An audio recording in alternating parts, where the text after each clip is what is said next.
Woo!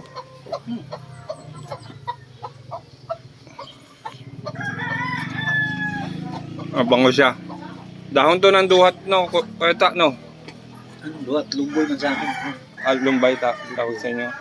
Pero duhat sa iba, sa Pinoy.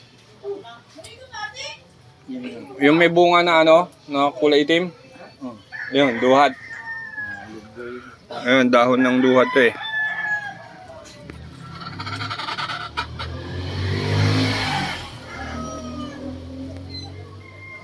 Ayan. Mabango siya.